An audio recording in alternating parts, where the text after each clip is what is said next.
se extinguir, tá? Fato é qualquer acontecimento. Fato jurídico é um fato social, um acontecimento da sociedade, mais uma lei, mais uma norma jurídica. Então, aquele fato que aconteceu pode ou não repercutir na esfera do direito, né? Então, se te perguntarem qualquer fato é um fato jurídico, você tem que responder depende, porque um fato comum da sociedade, um fato social, pode acontecer sem repercutir na esfera do direito. Então, tudo diz respeito à consequência jurídica que o ato vai ter, tá? Que o fato vai ter. Fato é algo que a gente chama como tal, como fato, porque tanto pode acontecer sem intervenção humana, sem uma atitude humana, como pode acontecer por ocasião de uma atitude humana. E foi essa a diferença que a gente começou a fazer. Nós vimos que os fatos jurídicos, num sentido amplo, que os fatos, né, com F, que os fatos jurídicos em sentido amplo englobam os fatos da natureza, os fatos naturais e os fatos humanos. Os fatos naturais, como o próprio nome diz, decorrem da natureza e eles ocorrem sem a interferência humana. São geralmente aqueles ligados ao curso do tempo, né? O tempo vai passar e não tem como o ser humano interromper o curso do tempo. Por isso é que vai acontecer. Pouco importa a razão da morte, mas a morte um dia chega. E é nesse sentido que a gente avalia a morte como um fato da natureza. E os fatos humanos são aqueles que decorrem de uma vontade específica de criar um direito, ou modificar um direito, ou extinguir um direito, tá? Ou até mesmo transferir. A gente se aprofundou na primeira parte da aula nos fatos naturais, aqueles que decorrem da natureza. Esses fatos naturais são também chamados de fatos jurídicos. Se antes os fatos jurídicos eram em sentido amplo, aqui são em sentido estrito, né?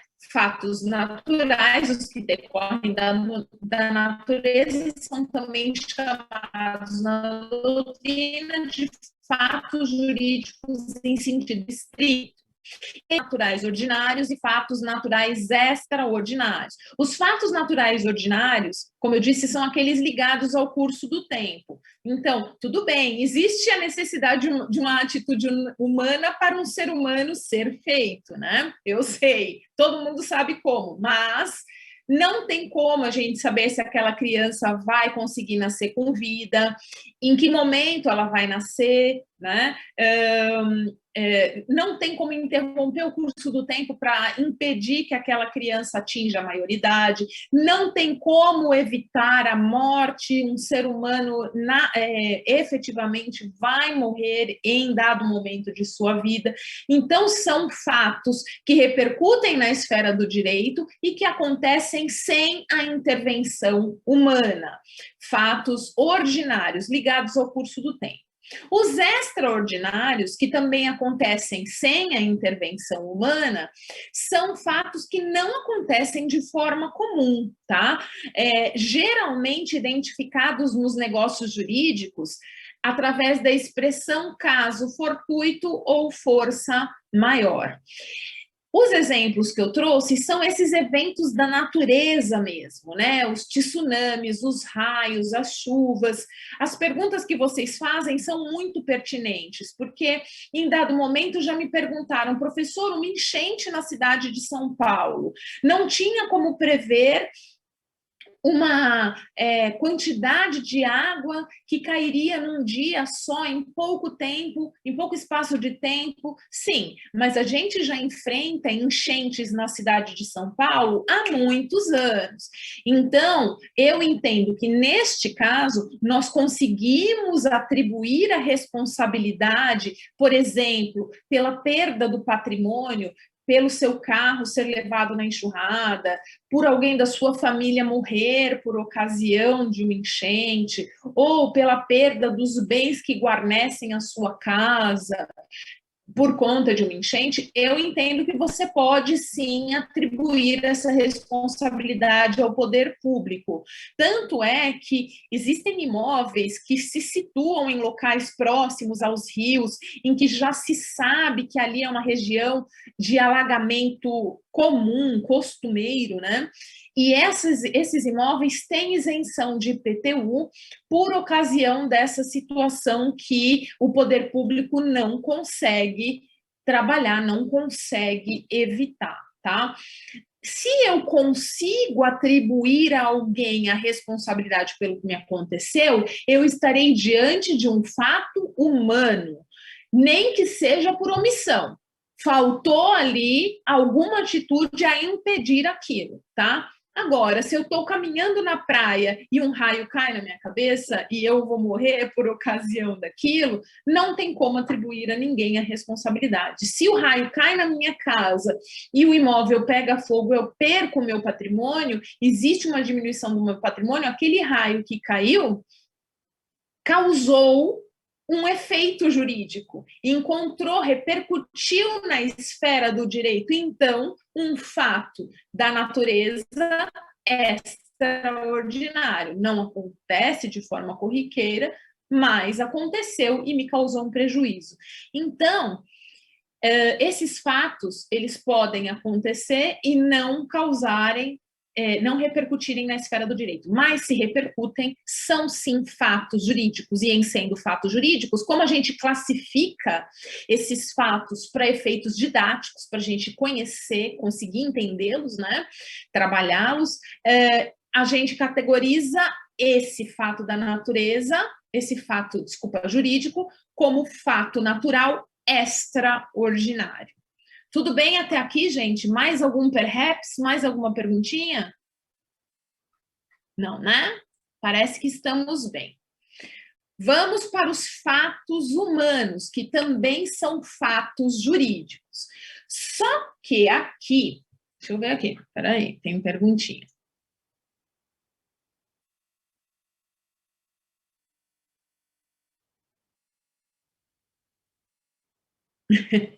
Eliezer, eu vou repetir, tá? Me parece que vocês estão um pouquinho desatentos, mas vamos lá, não tem problema. O Eliezer pergunta, quais os artigos que falam dos fatos naturais? Não tem artigo que fala de fato natural. Quem fala de fato natural, quem fala de fato humano, quem fala dessa parte da matéria que a gente está trabalhando, são os doutrinadores, é a doutrina, são os pensadores do direito, tá? Aqueles que escrevem livros, não os legisladores. A legislação tem uma lacuna, eu comecei a aula dizendo que existe essa lacuna, tá? Outra coisa, aqui tem alguém falando, mas professora, a concessionária elétrica indeniza as pessoas. Já aconteceu com o meu amigo quando acabou a energia. Claro, porque qual é a responsabilidade da companhia que primeiro que ela está te prestando um serviço, tá? Ela está te prestando um serviço. E se o raio cai e aquele transformador estoura, acaba a luz e a pessoa perde a comida que estava na geladeira, perde a própria geladeira, o eletrodoméstico, existe na relação consumerista, consumidor de energia elétrica e fornecedor de energia elétrica, existe um rompimento contratual. E é nesse sentido que existe a indenização. É o ônus, é o peso do negócio de quem se sujeita a fornecer energia, tá? Então, se existe um peso, um risco para ele, o risco é esse. Em dias de chuva, de raios, esses eventos da natureza, eles é que vão suportar o ônus caso eles causem algum dano para as pessoas que consomem aquela energia. Existe uma relação consumerista aqui, existe um negócio jurídico. A gente nem está falando de um fato que aconteceu assim, já existe um negócio entre prestadora do serviço de energia e o consumidor. Aqui a gente já está num outro patamar, tá? Por exemplo, aqui em São Paulo é a Enel, né? É a concessionária que tem o direito de fornecer energia para as pessoas. Ótimo. Essa concessionária tem relações contratuais com diversas pessoas de fornecimento de energia. Ela pode sofrer com as intempéries, pode sofrer com as chuvas, com os raios? Pode. Ela consegue atribuir a alguém a responsabilidade pelo que aconteceu? Não, mas você, enquanto consumidor, nessa relação consumerista com a Enel, vai ter direito caso a queda de energia te cause algum dano. Mas você já tem uma relação consumerista de base, uma relação negocial de base, através da qual você pode pedir indenização, tá?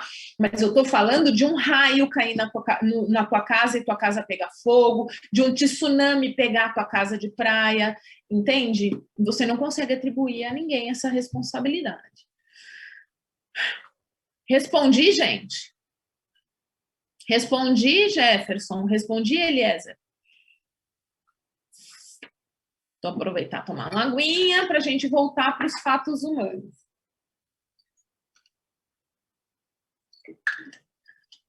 Ótimo. Então, vamos lá.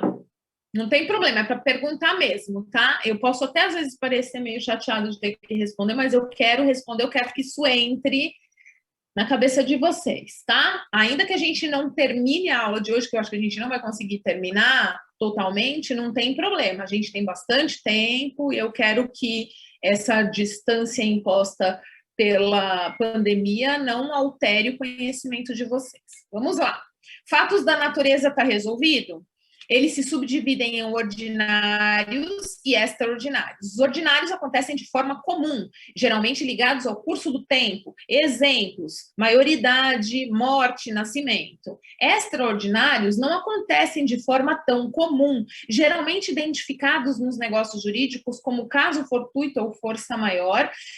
São aqueles eventos da natureza mesmo, né? São os tsunamis, os raios, as chuvas, tá? Só que eles precisam repercutir na esfera do direito, causar algum dano para que sejam considerados jurídicos. Fatos jurídicos da natureza, também chamados de fatos jurídicos em sentido estrito, podem ser ordinários ou extraordinários.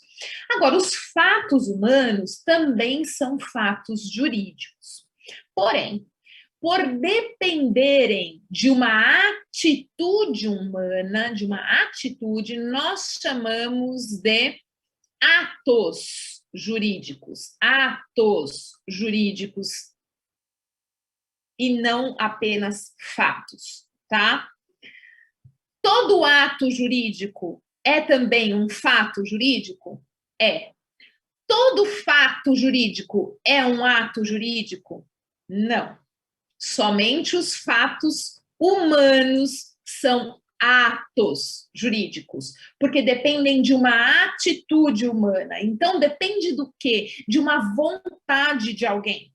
A palavra vontade, esse elemento volitivo, é muito importante para nós, porque nas relações negociais, que é justamente o objeto do nosso estudo esse semestre, nas relações negociais, o principal elemento do negócio é a vontade. Vontade de vender, vontade de comprar, vontade de alugar, vontade de emprestar, certo?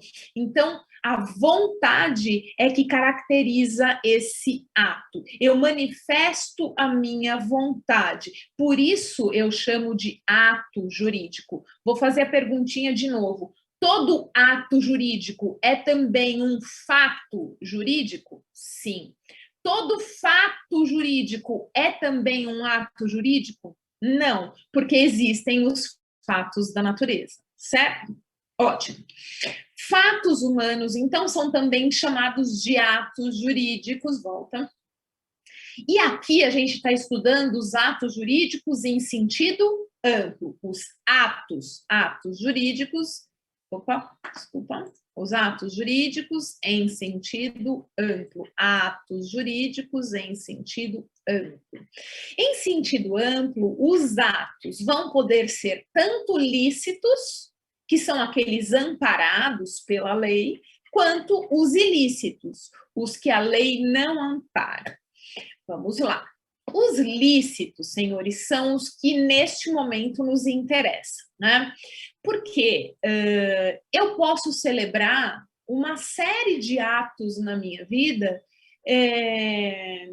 e efetivamente pratico esses atos todos os dias de maneira comum, sem sequer perceber. Eu pratico vários atos jurídicos todos os dias e não percebo, tá?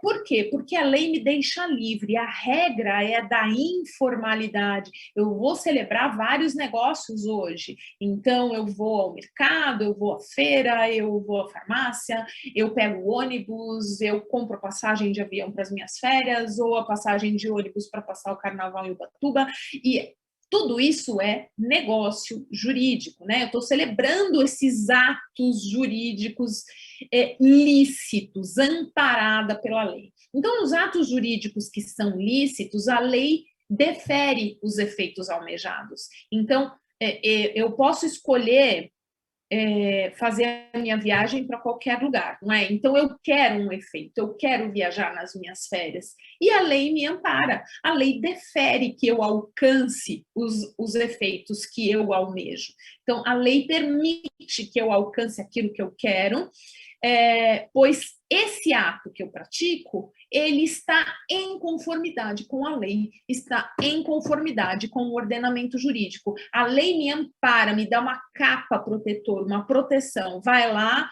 pratica o ato que você está amparada, tá? Se por um acaso acontecer algum problema, a lei também está te amparando, porque você está cumprindo com o que reza o ordenamento jurídico.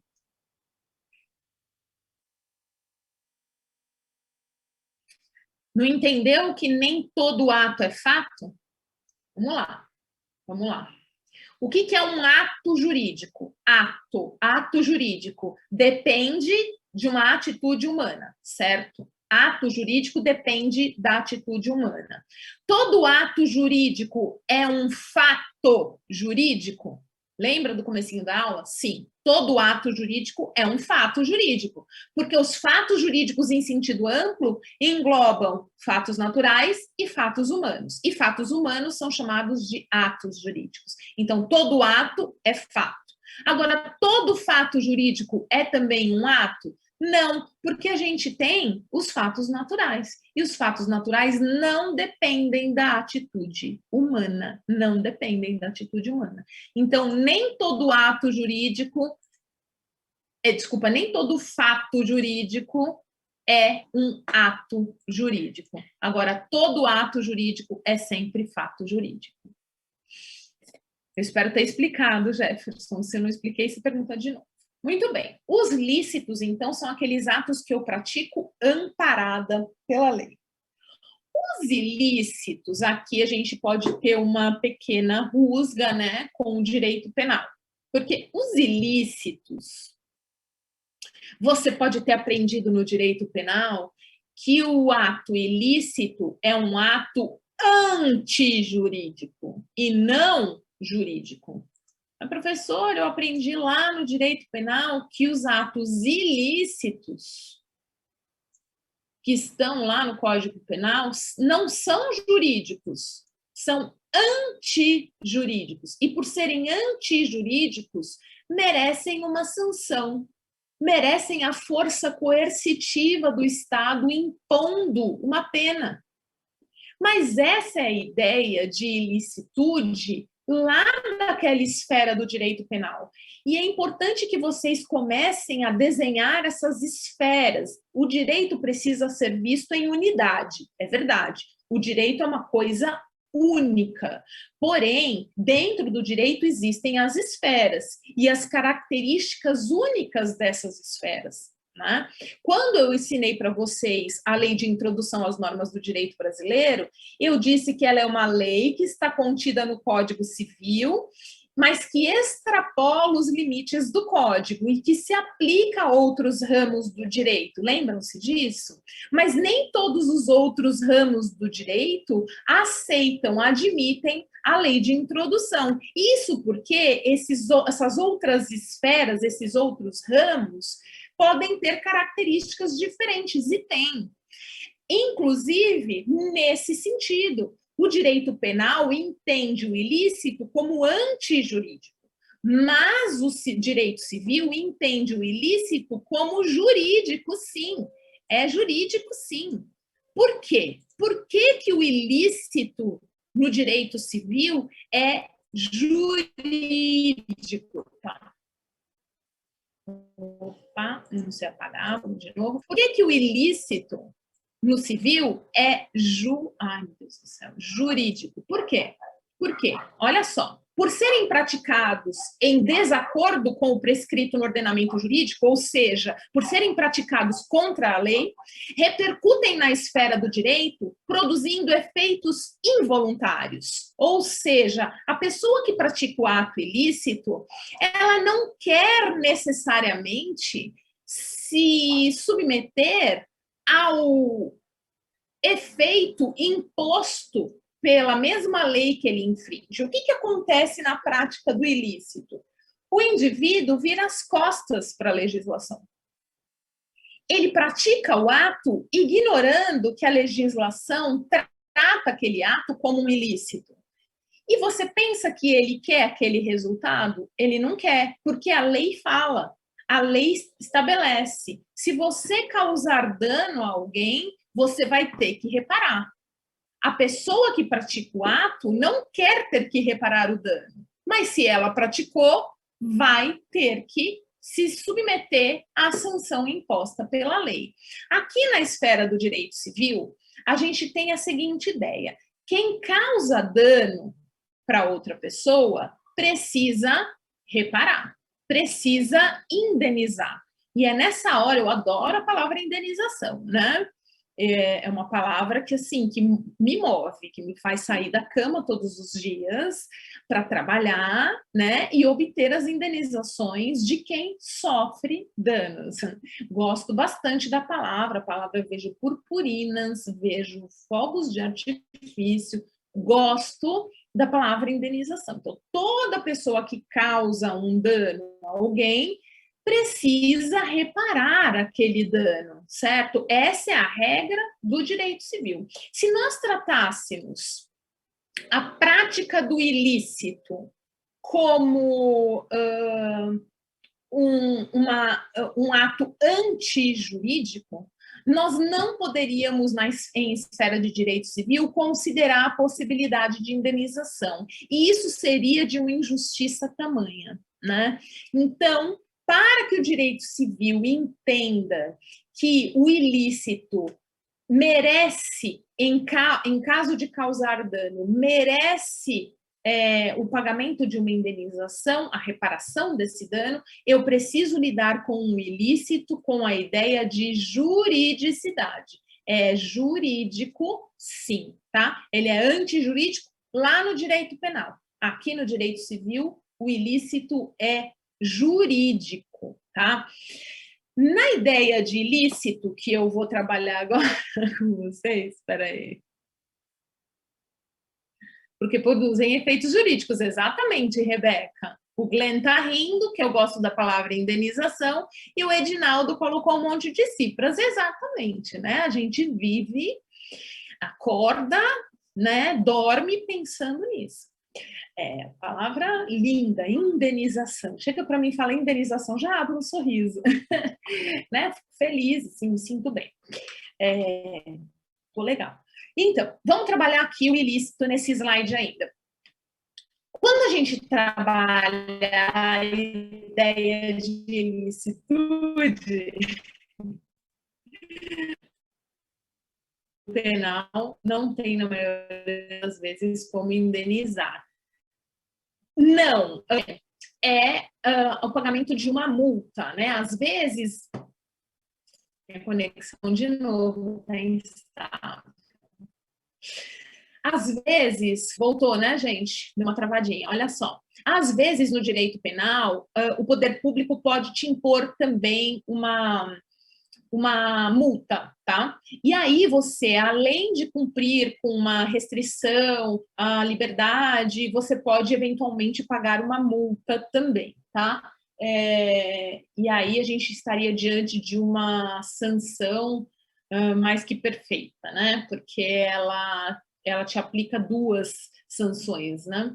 Uma lei mais que perfeita, porque ela te aplica duas sanções. Ótimo, você, além de perder a liberdade, tem que pagar a multa. É o máximo que o direito penal consegue fazer. O que você, nessa visão do direito como um todo, o que você pode fazer? Se existe uma sentença penal condenatória, você pega essa sentença penal e executa na esfera civil. Isso é possível. Então, o que você faz? Você pega a sentença penal, por exemplo, que condenou alguém por calúnia, injúria ou difamação, por exemplo, pega essa sentença penal e executa na esfera civil. Na esfera civil, você pede a indenização.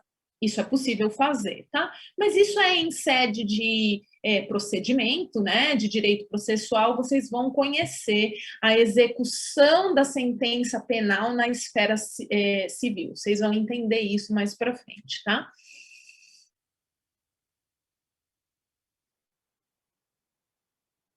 Ah, tá vendo, Edinaldo? Tô te trazendo para o lado bom, para o lado bom do direito, que é o direito civil. Desculpa, esse negócio, não. Que o coordenador do Tatuapé não nos ouça, né? O professor Wagner, a quem eu exponho aqui toda a minha admiração, mas ele é filho do direito penal. O direito penal é aquele ramo do direito menos importante, né, gente? É, deixa para lá. Edinaldo está dizendo que entrou na faculdade para ser advogado criminalista, mas eu estou trazendo ele para esse lado bacana do direito, né? Que é o direito civil. Bom, sigamos. Vamos lá, trabalhando o ilícito. Então, como exemplo de ilicitude, eu quero dizer para vocês que eu pratico atos ilícitos quase que todas as noites. Não é o que vocês estão pensando. Vamos lá. O que eu faço? Dirigindo o meu carro sozinha à noite, tenho medo. Sou medrosa, tenho medo. Diante de um farol vermelho, costumo avançar, olhar para um lado, olhar para o outro e atravessar. Eu estou praticando um ilícito? Sim, sim, estou praticando um ilícito. Esse ato que eu pratico quase todas as noites causou dano a alguém? Causou dano? Perguntinha, alguém me responde aqui no bate-papo para eu não me sentir tão sozinha. Não, tá certo, Glenn. Não causou dano a ninguém. Se o poder público percebe que eu atravessei a rua no farol vermelho, porque se socorreu da tecnologia, colocou lá a câmera, ele me aplica a multa. Ok, mas isso não é causar dano a ninguém. É apenas a imposição da multa na esfera do direito do trânsito, né? Da lei de trânsito brasileira. Agora, a minha pergunta diz respeito, isso do CTB, diz respeito à causação de dano. Eu causei dano? Eu não causei dano a ninguém. Eu simplesmente vou cumprir com a sanção imposta por essa lei. Agora, eu não causei dano a ninguém. Se por um acaso eu fizer isso hoje à noite, porque tenho medo, não vou parar no farol vermelho, mas se por um acaso eu bater no carro que está cruzando a rua que eu vou atravessar no farol vermelho, eu vou causar um dano para o proprietário do outro automóvel, não vou? Vou causar um dano. No ilícito que eu pratiquei, causou dano. E eu vou ter que reparar aquele dano. É por conta dessa possibilidade, da possibilidade de causar o dano, é por conta dessa possibilidade que eu...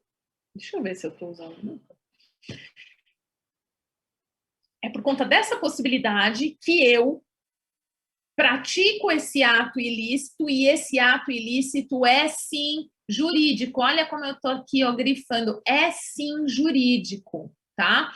Por quê? Porque eu causei um dano, e se eu causo um dano na esfera do direito civil, eu tenho que indenizar, eu tenho que reparar, tá?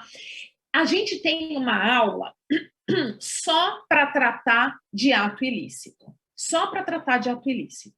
Eu acho que é a nossa 8ª aula, 7ª aula. A gente vai lidar bastante com essa ideia de ilicitude. O que a gente pode ter aqui, só por hora, né, por momento, só para a gente se preparar para aquela aula do final da disciplina, mais do meio para o final da disciplina, a gente pode fazer a leitura de 2 artigos, tá? De 3, na verdade. Os artigos 186, 187 e 927, tá? No artigo 186, eu tenho que aquele que por ação ou omissão voluntária, negligência ou imprudência, violar direito e causar dano a outrem, ainda que exclusivamente moral, comete ato ilícito. Então, no 186, eu tenho a definição de ato ilícito. No 187, eu tenho o que é o abuso do direito, uma vez que o abuso do direito se configura em ilícito também, tá? E no 927, eu tenho que aquele que por ato ilícito causar dano a outrem fica obrigado a repará-lo.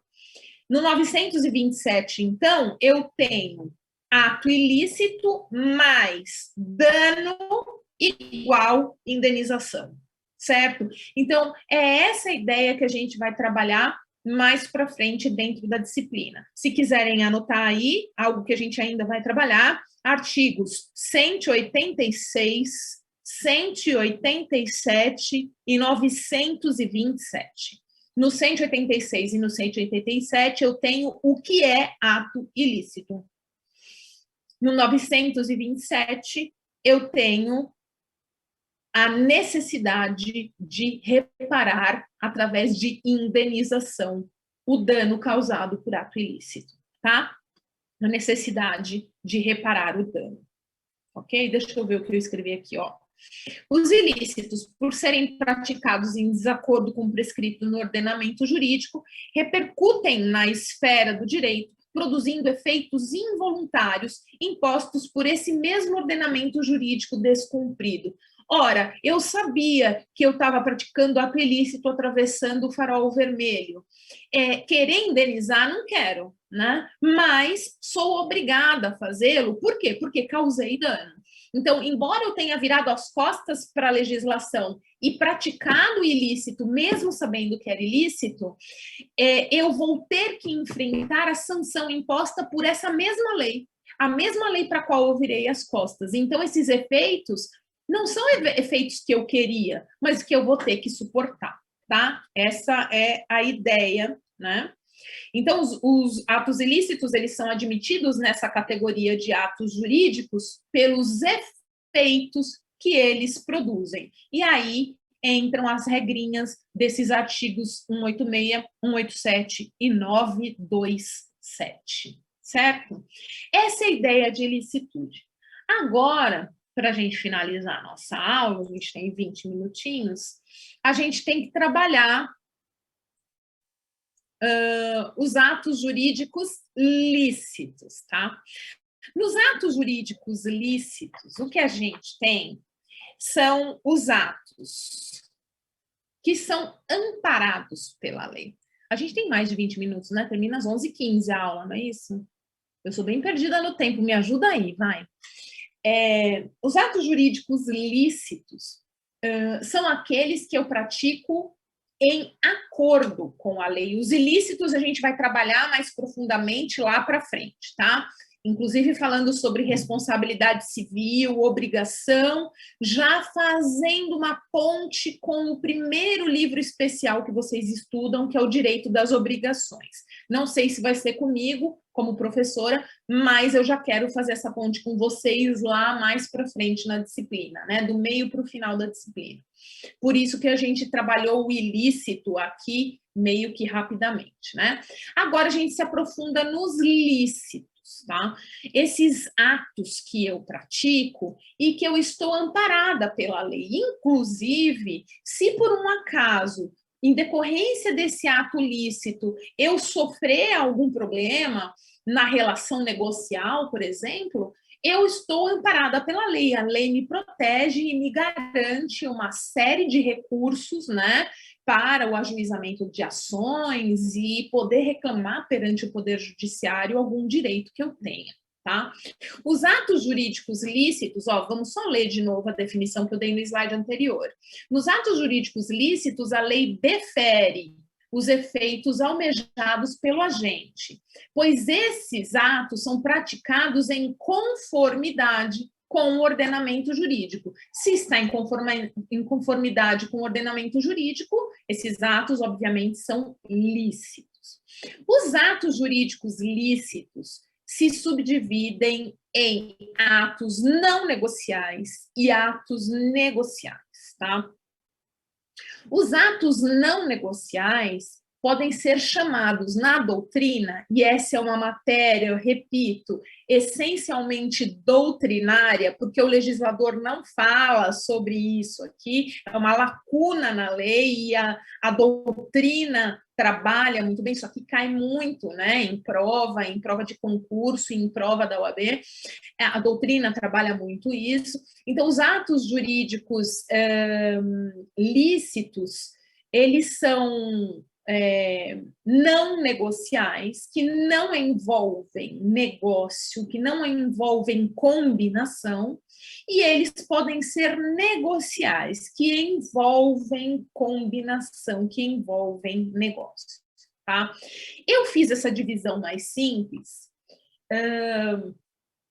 porque vocês estão inaugurando aí o estudo de vocês em sede de graduação.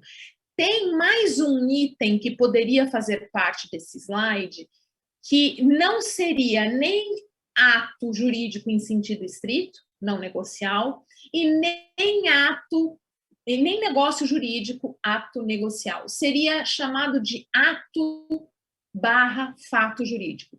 Ato-fato jurídico.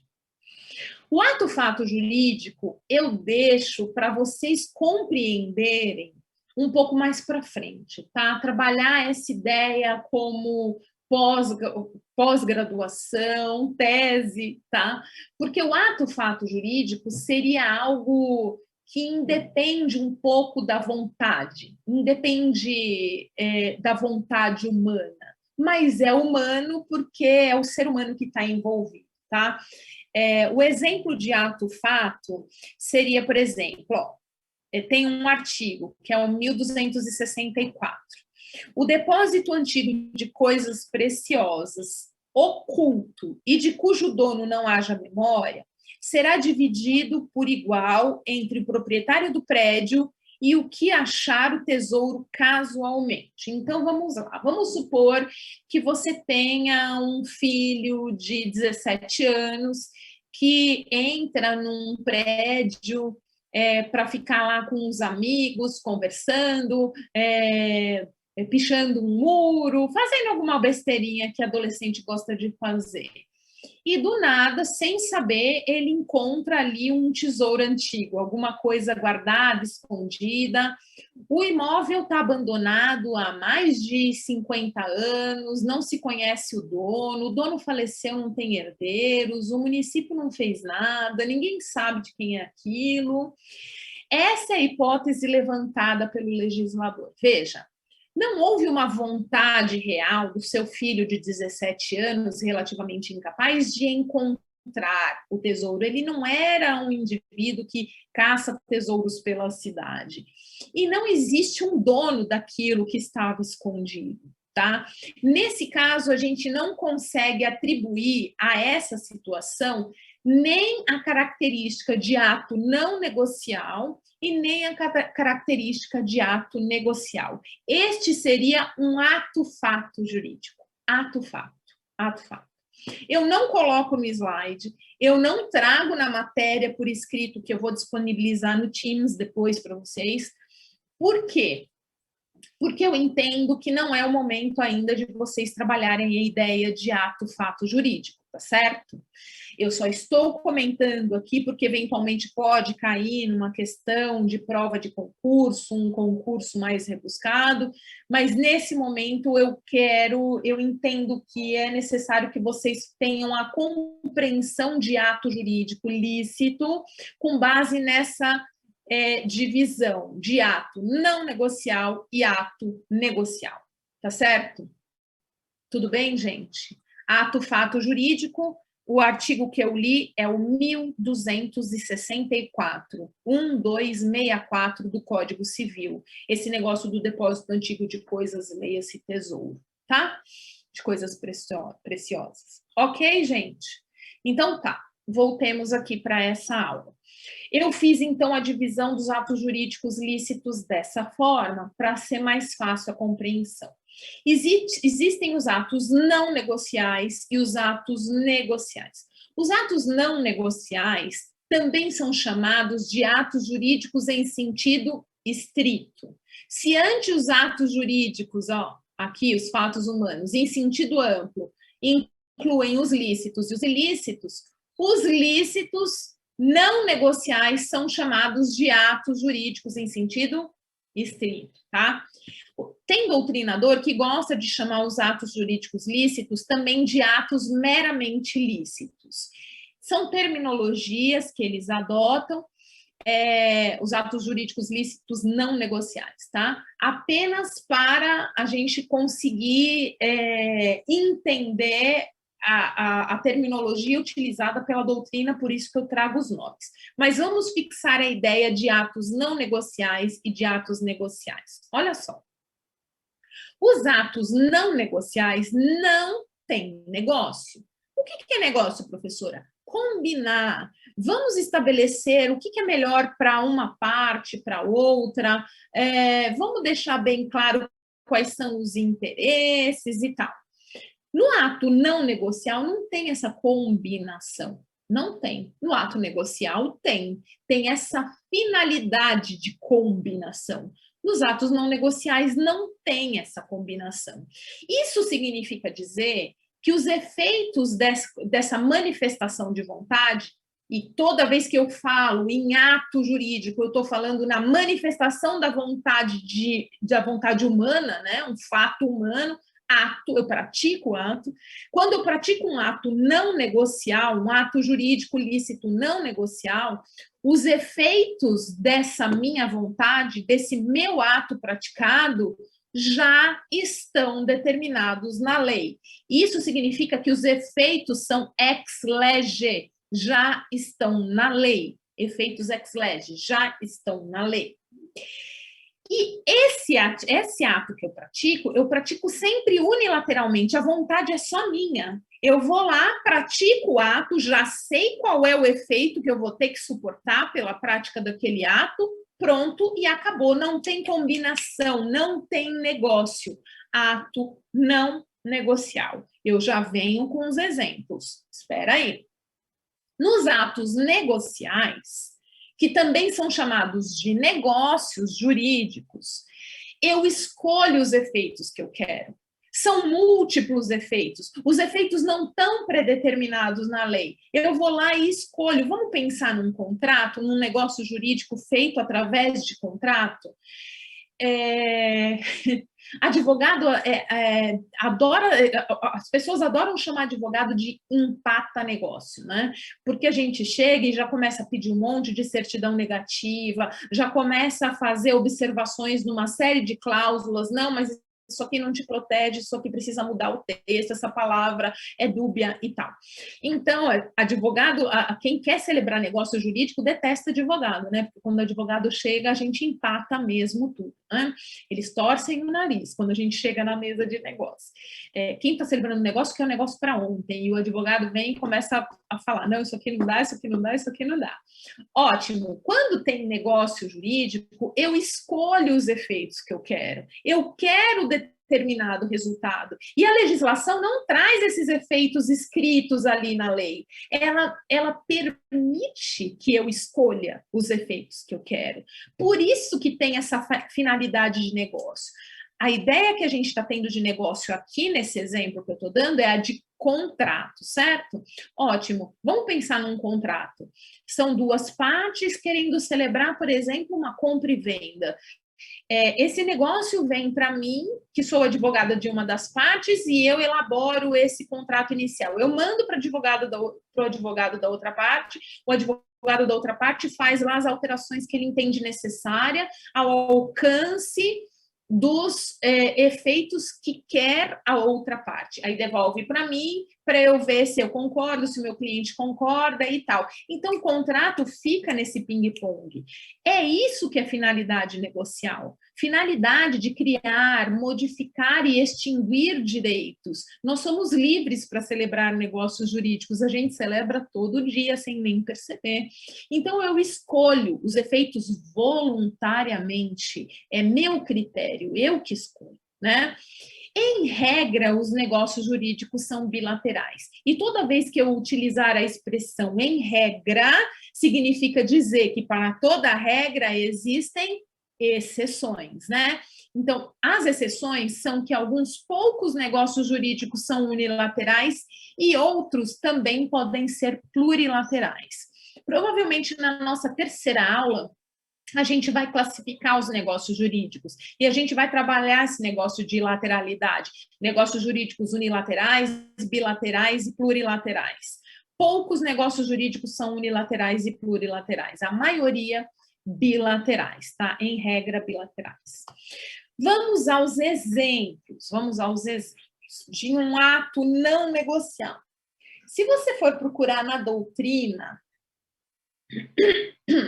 você vai encontrar muito como exemplo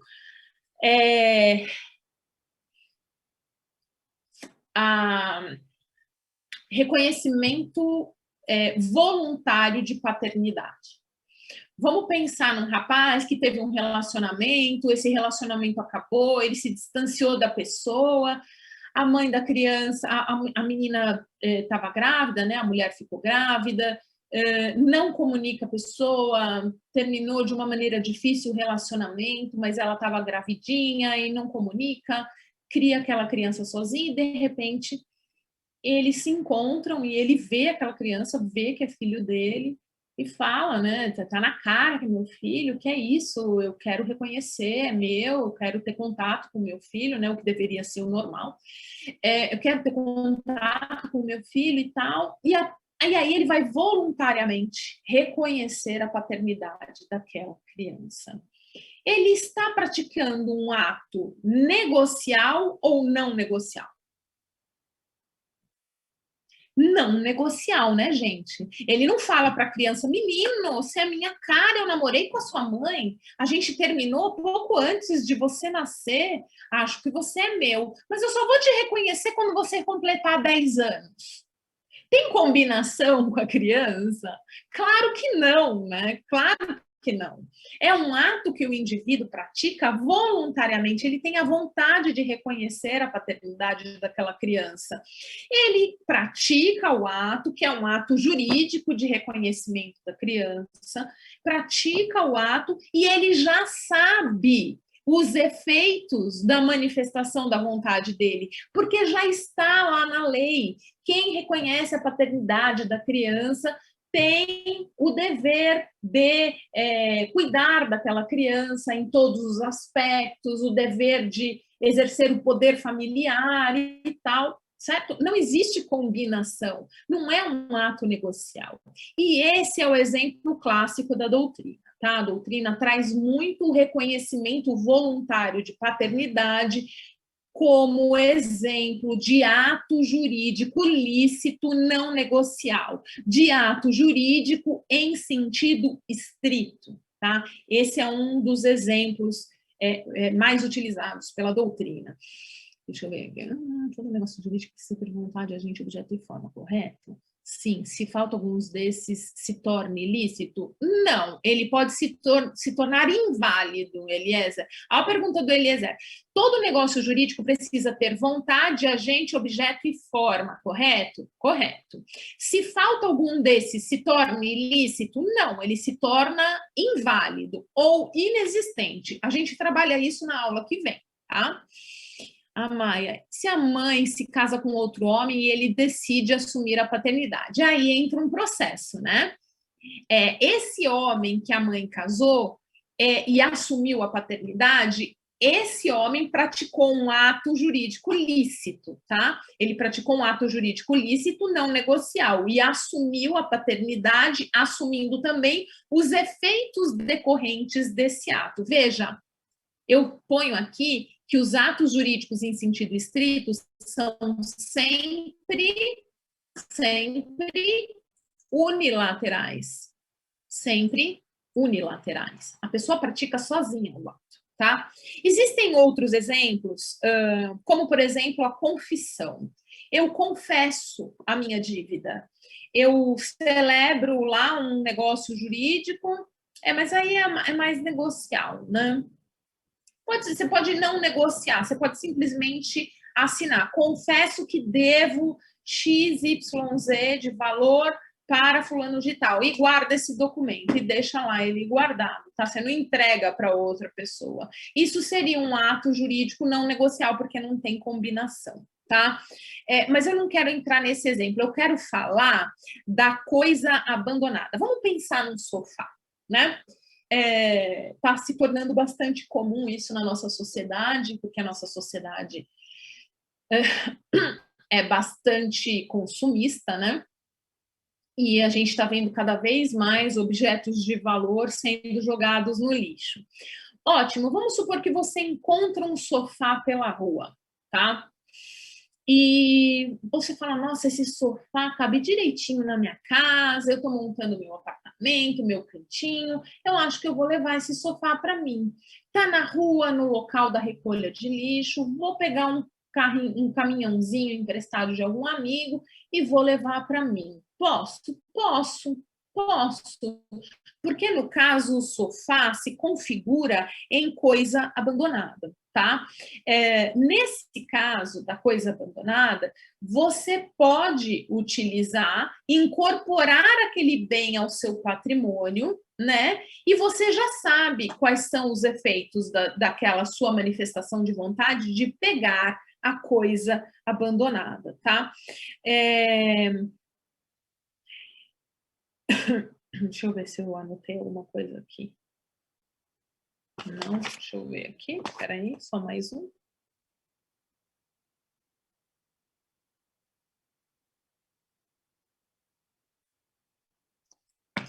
Tá. Quando você dá de cara com essa coisa abandonada, você conversou com o dono do sofá? Com o ex-dono do sofá? Você conversa com ele? Você combina com ele que você vai retirar o sofá ali da rua, tal hora? Não, você não combina nada com ele. Você deu de cara com o sofá na rua, você nem sabe quem era o ex-dono do sofá. Você dá de cara com a coisa abandonada. Pode incorporar ao seu patrimônio? Sim, pode incorporar ao seu patrimônio, tá? Porque a coisa abandonada permite isso, tá? Tem gente que também gosta de fazer uma associação lá com direito penal. Ah, professor, eu aprendi lá na aula de direito penal que a frase achado não é roubado não cabe porque achado não é roubado, mas é apropriação indébita. Ótimo, tudo bem. Só que a gente está falando de algo que foi colocado na rua para ser destinado ao lixo.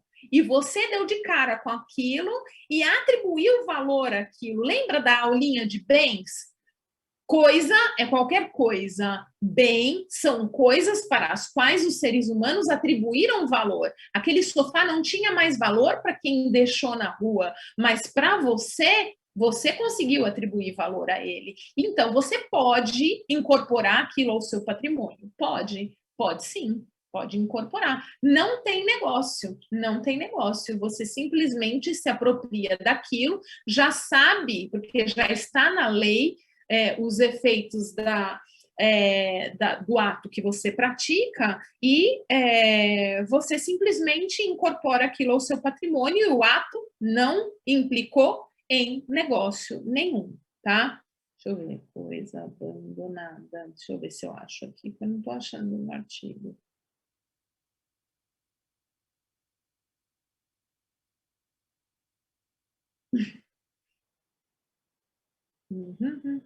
Tô tentando achar, peraí.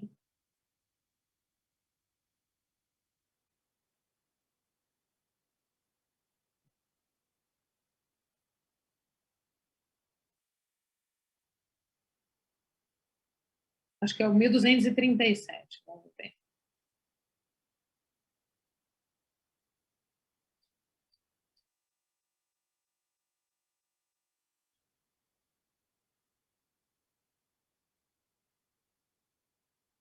Não. Bom, sigamos. Já se sabe quais são os efeitos jurídicos de você adquirir. Você vai incorporar aquilo ao seu patrimônio. O ato foi unilateral porque você não negociou com o dono da coisa, né? Então, não teve essa finalidade negocial de criar um novo direito. Simplesmente você incorpora ao seu patrimônio e já conhece os efeitos da lei, tá?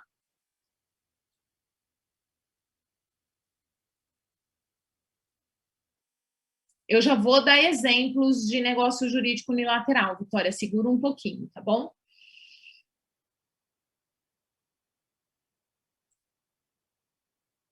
pode ser considerado sim, porque o cachorro é propriedade. A pergunta do Glenn: adotar um cachorro de rua é um ato não negocial? É não negocial, porque o cão está realmente na rua, né? E ele pode se configurar em propriedade, tá? Tanto é que os condomínios que proíbem é, ter o animal, é, eu entendo que eles estão em desconformidade com a Constituição Federal, porque a Constituição Federal protege o direito de propriedade, né? E proibir ter animais em apartamento, eu entendo que é inconstitucional, tá? Fere o direito de propriedade. Agora, pode haver limitação, né? Por exemplo, eu posso ter animais em casa, ótimo, vou ter um elefante. Não, não dá para ter um elefante em casa. Ter um jacaré, não dá para ter um jacaré. Ah, bom, alguns dá, né? Tem gente que tem. Mas, né? Limitar você pode, quantidade e tipo, mas proibir não pode, tá? Eu entendo que sim, Len. Continuando então aqui, os atos negociais, por sua vez, são diferentes. Eles têm em sua característica essa finalidade negocial de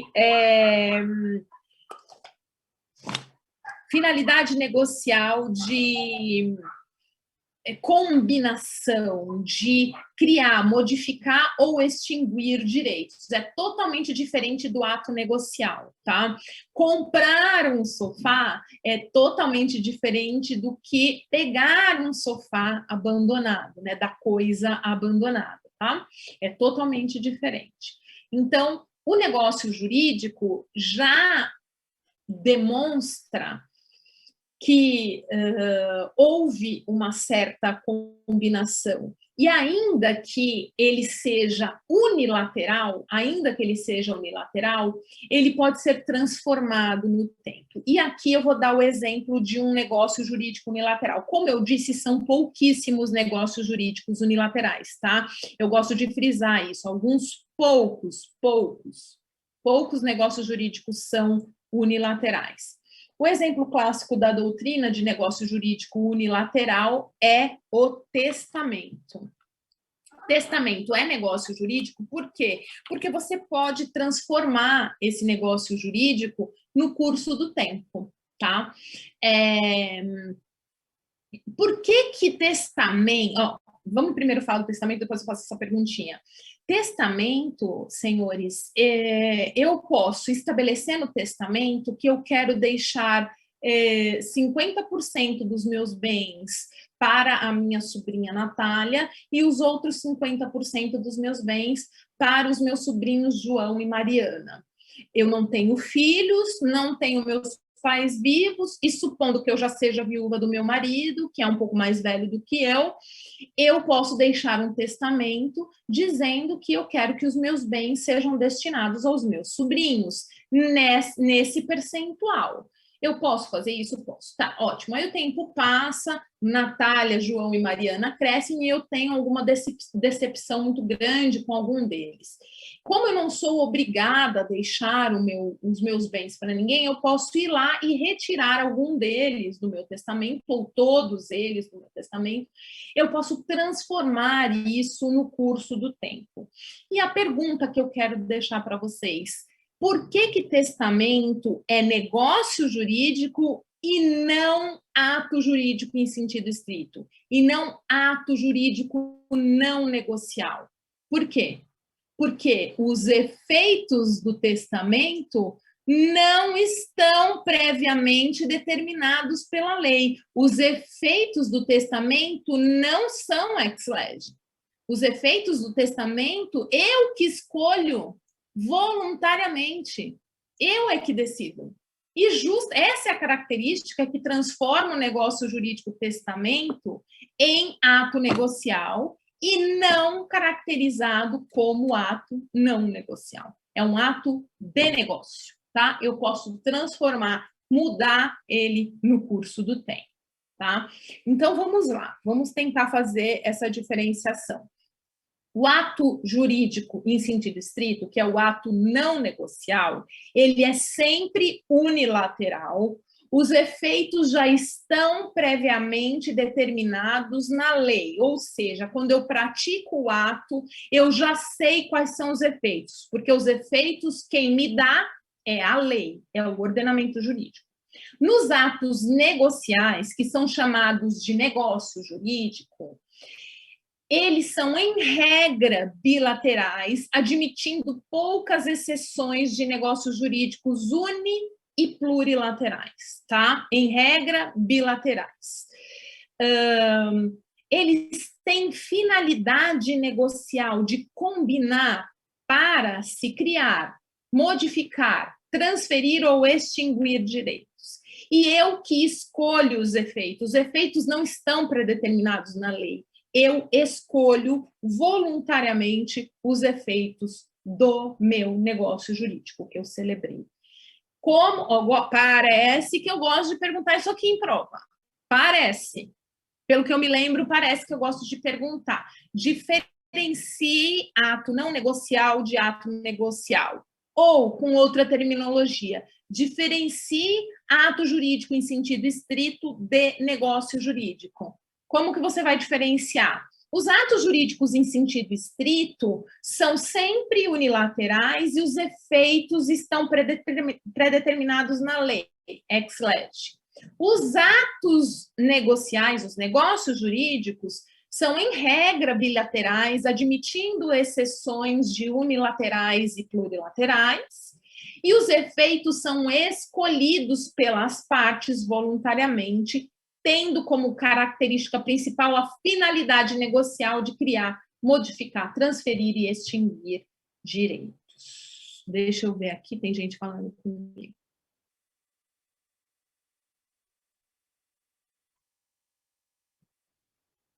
Olha, Edinaldo, eu entendo aqui a sua manifestação. Ele falou, mas o animal faz barulho e incomoda o sossego de outros condôminos. Isso daí é uma outra história, é um outro problema, tá? Se existe mesmo um animal que late por toda a noite e isso se prolonga no tempo, porque, obviamente, um animal chora, uma criança chora, um animal late, uma criança grita, corre, né? Então, é comum que isso aconteça. Nesse caso, se isso se prolonga no tempo, pode haver uma reunião condominial para que aquele animal em específico saia. Porém, existe um grande risco de você perder a ação se você tiver que promover uma ação no judiciário para retirada desse animal do condomínio. Existe um grande risco de você perder essa ação com base no direito de propriedade previsto na Constituição Federal. Eu entendo que existem muitos condomínios cuja convenção condominial é anterior à Constituição Federal, né? A Constituição Federal, que é de 88. Sendo anterior à Constituição Federal, realmente elas podem ter ali a determinação de proibição. Se alguém entrar com uma ação contra o condomínio alegando afronta ao direito de propriedade, eu entendo que vai obter êxito, tá? essa coisa de incomodar o sossego alheio em horário diferente é outra ação, é outra coisa, tá? Quem me deu a dica aqui do artigo 1196? É isso? Artigo 1196.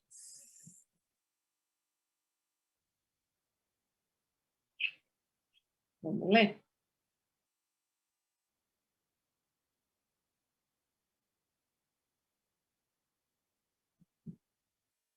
Ah, então, não é. Não é, não. Não é. Vou repetir sobre o testamento, Stephanie. Olha só. No testamento, eu escolho, é o meu interesse. Eu quero deixar 20% dos meus bens para minha irmã, 20% dos meus bens para o meu irmão, 20% para a Natália, 20% para o João e 20% para Mariana. E aí eu estabeleço a divisão dos meus bens, certo? Na sucessão hereditária, herdeiros necessários a gente não consegue deserdar, senão por situações como, por exemplo, da Suzane Richthofen, né? Que matou os próprios pais para receber a herança. Nesse caso, realmente ela é afastada da herança, mas em regra, existem exceções, você não consegue afastar o direito da linha reta da sucessão hereditária. Então, se você tem filhos, seus filhos vão receber herança, por mais que você não goste deles. Se você tem pais, eles também recebem, e não tem filhos, eles também recebem, por mais que você não goste deles, tá? São herdeiros que a gente chama de necessários. Só que existe uma parte da sua herança que é a parte disponível, que é metade do que você tem. Então, se você tem filhos e pais, você pode fazer testamento de 50% do que você tem. No meu caso, eu não tenho filhos e, infelizmente, perdi meus pais. Então, eu posso dispor da totalidade dos meus bens como eu bem entender. Aí eu vou lá e faço esse testamento dividindo em 5 os meus bens, num percentual para cada pessoa que eu quero. Meus 2 irmãos e meus 3 sobrinhos, por parte, né, aqui da minha família mesmo, né? Ótimo, eu divido lá os meus bens e faço o testamento. E aí, durante o tempo passa, eu tenho uma decepção com um deles e eu quero tirar eles do testamento. Eu posso mudar meu testamento a qualquer tempo. Eu, inclusive, posso anular o testamento, eu não quero mais ele, eu não quero deixar nada para ninguém, eu vou gastar tudo durante a vida, eu não vou deixar nada para ninguém. Eu posso fazer o que eu quiser. Por isso que a característica do testamento é negocial. Num ato não negocial, os efeitos já estariam pré-determinados na lei, os efeitos seriam ex lege. Mas no testamento, que é negócio jurídico unilateral que eu faço sozinha, os efeitos não estão predeterminados na lei, os efeitos eu que escolho, escolhidos por ato voluntário. Por isso o testamento é negócio. É negócio unilateral, mas é negócio, tá? Não entendi nada depois que você falou da prova, travou tudo. Que prova? Que prova que eu falei, meu Deus? Fusão de empresa é ato negocial. Isso mesmo, João. Eu que escolho voluntariamente. A palavra. Qual é a palavra que a senhora usou? Ave? Eu não lembro nem o que eu falei agora no último minuto. Professora, mas tem como passar uma casa em vida para o nome de um filho só, sendo que são 2 filhos? Não, Tatiane, não tem. Tá? Eu vou fazer o negócio, você pode. Você até pode fazer a doação, tá? Mas quando você falecer, os outros filhos vão poder pedir que esse filho contemplado pela doação traga o bem à colação, traga o bem para o testamento, tá? Não se pode dar preferência a um filho em detrimento de outro, mas isso é aula de direito das sucessões, né? E, assim, doação é negócio jurídico bilateral. Doação é negócio jurídico bilateral e é negócio jurídico, tá? Mas não é testamento, é diferente. Da matéria que cai na prova, Depois que eu falei da matéria que cai na prova. Ah, parece que eu gosto de perguntar na prova essa diferença, Jefferson. Diferencie ato não negocial de ato negocial. Diferencie ato jurídico em sentido estrito de negócio jurídico. E aí, o que eu vou pedir como resposta? Os atos jurídicos em sentido estrito são sempre unilaterais, os efeitos já estão predeterminados na lei. Os negócios jurídicos têm finalidade negocial de criar, modificar, transferir e extinguir direitos. Os efeitos são escolhidos pelas partes em ato voluntário e são, em regra, bilaterais, pois existem alguns poucos negócios jurídicos unilaterais e plurilaterais. Gente, eu vou interromper o